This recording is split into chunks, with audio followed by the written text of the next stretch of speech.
Cartas de Cristo, Carta 2, Parte 2. Quem puder curtir, compartilhar, se inscrever no canal para que essas cartas cheguem ao maior número de pessoas, agradeço. Então vamos lá. Ao caminhar pela rua, uma mulher de meia idade veio em minha direção. Ela carregava pesados cestos e seu rosto estava triste. Parecia ter chorado. No impulso, abordei-a, perguntando onde poderia encontrar alojamento. Ela disse brevemente que normalmente me ofereceria uma cama, mas que estava com seu filho doente em casa. Também disse que tinha ido comprar algumas provisões para alimentar os consoladores que haviam se reunido para chorar a morte iminente de seu filho. Meu coração se afligiu por ela, mas também se alegrou. Prontamente tinha sido dirigido para alguém que eu poderia ajudar. Expressei minha simpatia e ofereci-me para carregar suas cestas até a casa. Ela me olhou por um momento, perguntando-se quem eu poderia ser, mas aparentemente ficou satisfeita com minha aparência e conduta. No caminho, disse-lhe que talvez eu pudesse ajudar seu filho. "Você é médico?" perguntou-me. Respondi que não havia recebido formação médica, mas que poderia ajudá-lo. Ao chegar em sua casa, de pedra, grande e bem construída, o que indicava boa situação social e prosperidade, levou-me até o seu marido dizendo: "Este homem diz que pode ajudar nosso filho." Melancólico, o homem inclinou a cabeça e não disse nada. A mulher, que se chamava Miriam, afastou-me, dizendo que ele estava aflito e zangado. "O rapaz é nosso único filho, entre muitas filhas, e ele culpa a Deus pela doença do garoto." Miriam começou a chorar. "Se ele fala assim contra Deus, que outros problemas cairão sobre nós?" perguntou-me. "Tranquilize-se", disse-lhe. "Logo verá que seu filho ficará bem novamente." Ela olhou-me com dúvidas, mas levou-me até o quarto onde o rapaz estava. Fazia calor e o ambiente estava sufocante, cheio de gente. Todos bem intencionados e tristes conversando. Pedi à mãe para esvaziar o quarto, mas os visitantes resistiram. Eles queriam ver o que aconteceria e somente saíram do quarto contrariados quando Miriam chamou seu marido para falar com eles. Podia escutá-los discutindo com o pai no quarto ao lado. O que este homem achava que poderia fazer se o médico já havia declarado ser incapaz de ajudar o rapaz? O pai veio até o quarto para ver por si mesmo. Seu filho estava mortalmente pálido, com muita febre. A mãe explicou que ele não podia engolir a comida e que estava com o intestino solto. Ele havia estado assim por vários dias e tinha perdido muito peso. O médico disse que nada mais poderia ser feito. Ele provavelmente morreria. Coloquei as mãos sobre a cabeça do rapaz e rezei, sabendo e silenciosamente dando graças com todo o coração que o Pai Vida fluiria pelas minhas mãos para dentro do seu corpo. Dessa forma, o trabalho de cura se realizaria. Senti um calor extremo e um formigamento nas minhas mãos e o poder vertendo para o seu frágil corpo. Fui inundado por uma alegre gratidão. Como era grandioso e maravilhoso o Pai Vida quando liberado para fazer o seu trabalho natural de cura. Sua mãe e seu pai, olhando ansiosos para ver o que acontecia, seguraram a mão um do outro e observavam com muita atenção. Quando eles viram a cor do filho mudado, branco para um rubor mais sadio, exclamaram com espanto e alegria. Depois de algum tempo, o rapaz levantou seu olhar para mim, dizendo claramente: "Agradeço, estou bem agora, e estou faminto, quero algo para comer." Sua mãe riu de felicidade e o abraçou apertado, mas estava um pouco apreensiva. "Não posso dar comida a você, meu filho. O médico ficaria zangado."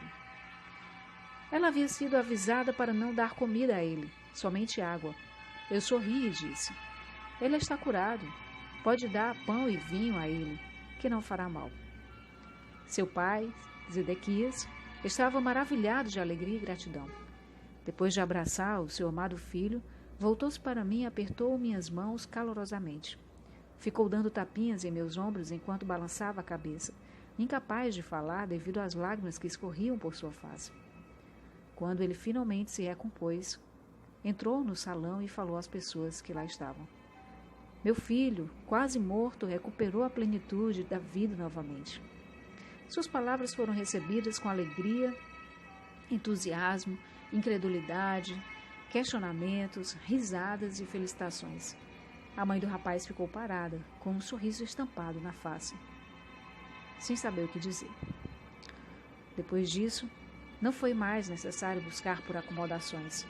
Quando Zedequias disse aos atônitos consoladores que o garoto estava curado e o próprio jovem apareceu na porta sorrindo e pedindo novamente por comida, todos os consoladores rodearam-me e convidaram-me às suas casas.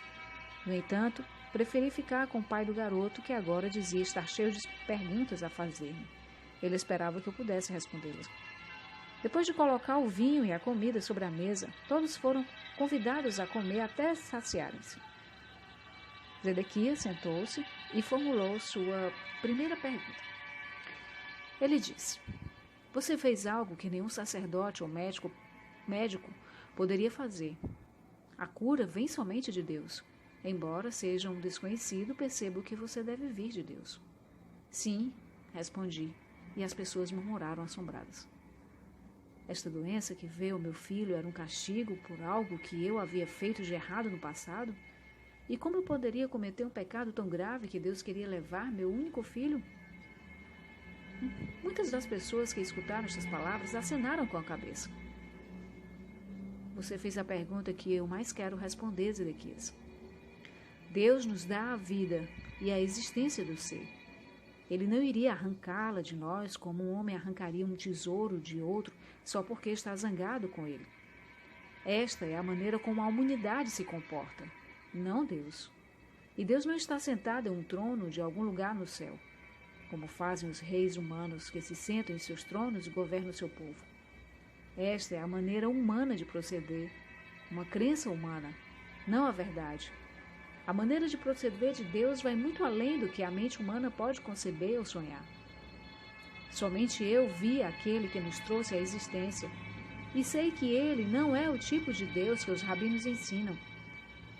Vi que ele é o perfeito amor. E por esta razão eu prefiro falar do Pai, pois eu vi que ele trabalha dentro de cada ser vivo, mantendo-o num bom estado de saúde, assim como um pai humano trabalha para manter seus filhos bem alimentados, vestidos e protegidos dentro do abrigo de um lar. Eu o vi dentro de todas as coisas do mundo. Como pode ser isso? Perguntou um homem duvidando. Não é possível para um ser individual de qualquer tipo estar em todos os lugares ao mesmo tempo. Mas o ar está em todo lugar e ainda que eu não possa ver. No entanto, sabemos, sem dúvida alguma, que ele é muito real e muito importante para a nossa existência. Se o ar não existisse e não pudéssemos respirá-lo, morreríamos. Não podemos ver o movimento do ar que chamamos de vento, mas vemos que ele agita as folhas e conduz as nuvens do céu. Por isso sabemos que o ar está acima de nós, ao nosso redor, e que é forte. E agora eu pergunto, qual é a parte mais real e mais valiosa do homem? Seu corpo ou a sua mente? Alguns respondiam que era o corpo, caso contrário não teriam lugar na terra, não poderiam trabalhar, como poderiam ser vistos, não seriam conhecidos. Outros diziam que a sua mente era mais importante do que o seu corpo. Ao que eu respondi, a mente é a parte mais importante do homem, uma vez que sem sua mente ele não teria o comando do seu corpo. Ele não poderia comer, beber, dormir, mover-se, planejar, não poderia viver. Contudo, não podemos ver a mente. Simplesmente sabemos que temos uma mente por causa dos pensamentos que ela produz e porque os pensamentos elaboram algum tipo de ação em nossas vidas. Acreditamos que a mente funciona por meio do cérebro. Sim, é assim que funciona. Senão não poderia o cérebro, que nasceu da carne, produzir pensamentos, sentimentos, ideias e planos. Agora deve estar ficando claro para vocês que é assim que o Pai, que está presente em todas as coisas. Ele é a mente que dirige a mente humana, fazendo o seu grande trabalho dentro de cada ser vivo. Sabemos que é assim porque vemos as maravilhas da sua obra. Vemos o crescimento das crianças, Vemos o alimento que comem ser milagrosamente convertido em outra substância que os nutre e faz crescer. Como isso acontece, não sabemos, nem sequer podemos imaginar. Mesmo que soubéssemos, ainda assim continuaríamos sem saber o que acionou tão importante processo de vida dentro dos corpos vivos de cada espécie. Vejam de que forma tão maravilhosa os corpos de cada espécie são formados e criados propositalmente, de forma expressa para transformar o tipo de alimento que se come em energia para nutrir os ossos, sangue e carne. Agora que nos mostrou todas essas coisas, podemos ver que elas são realmente maravilhosas, exclamou um jovem. Elas são. Vemos os jovens corpos passando por suas várias etapas de desenvolvimento e vemos suas mentes acompanhando o seu desenvolvimento físico até que começam a desejar encontrar um cônjuge para se transformar em pais. Logo, o grande trabalho da concepção é realizado e o crescimento da semente dentro do útero continua até que a criança chegue ao seu desenvolvimento pleno. Pensem, quem determina este constante crescimento tão ordenado dentro da mulher? De onde vêm os planos que regem o correto desenvolvimento da cabeça, do corpo e dos membros, os quais são invariáveis de uma mulher para outra e de uma espécie para outra? Quem decide o momento exato em que o nascimento terá início, o meio físico pelo qual a criança deve ser trazida à luz, a provisão do leite para a criança? Pensem, é a mãe? Não, não é a mãe. Ela é apenas a testemunha de tudo o que ocorre dentro dela, desde o momento em que seu marido tenha estado com ela e plantado a sua semente para se juntar a dela. Deus faz todas essas coisas de longe? Esses pensamentos chegam a cada homem e mulher para decidir quando estas coisas devem acontecer? Não. Todo este trabalho é realizado pelo poder criativo da mente, a vida inteligente e amorosa, dentro de todos os seres vivos. Vemos o amor dos pais por seus filhos, sejam eles pássaros, animais ou homens. De onde vem esse amor? Ele provém do poder criativo da mente, o perfeito amor, do Pai que está em nós. É por causa do trabalho que o Pai faz com as plantas, árvores, pássaros, animais e com o próprio homem que hoje estamos aqui, vivos, respirando, comendo, dormindo, tendo filhos, envelhecendo e então morrendo para passar para um lugar mais feliz. Tudo isso é a obra do Pai, que está ativa dentro de nós. Como podem negar a verdade de tudo o que disse a vocês nesta noite? Hoje, viram um jovem agonizante que foi trazido de volta à plenitude da vida em pouco tempo. Fui eu quem curou? Não. Por mim mesmo não posso fazer nada. Foi a vida, que é o Pai ativo dentro de todas as coisas, que veio com toda a força para reparar um corpo doente e trazê-lo novamente de volta à plena saúde. Porque acreditei que assim seria e não duvidei. Houve suspiros de satisfação na sala. Nova luz, novo interesse, inclusive podia ver-se uma nova doçura em seus rostos. Por que então o homem sofre tão dolorosamente? Perguntou Miriam. Porque quando o homem é concebido, quando a vida toma forma dentro da semente, ela se reveste da condição humana que o separa de qualquer outro indivíduo do mundo. Para fazê-lo único, uma figura isolada, não unida a nenhum outro, solitário, privado, sua própria pessoa. Ele torna-se sujeito e é controlado por impulsos poderosamente fortes em sua natureza terrena, o de ligar-se a todas as coisas que desejam muito e o de rejeitar e afastar tudo aquilo que não quer. Estes dois impulsos básicos do homem estão presentes em cada coisa que ele faz ao longo da vida e são inteiramente responsáveis pelos problemas que atrai para si. Embora o Pai esteja ativo no interior do homem, não há nada de humano nele. Portanto, o Pai nada retém, nada rejeita, nada condena, nem mesmo vê a transgressão. Tudo aquilo que o homem faz e que chama de pecado é apenas deste mundo, e só existe punição neste mundo, porque é uma lei da existência terrena. Como você sabe, que tudo que você semear, mais tarde colherá, pelo fato de extrair sua vida e sua mente do Pai. O próprio homem é o criador dos seus pensamentos, palavras e ações. Seja o que for que ele pensa, diz, faz e acredita, retorna a ele da mesma forma, algum tempo depois. Não existe castigo que venha do Pai.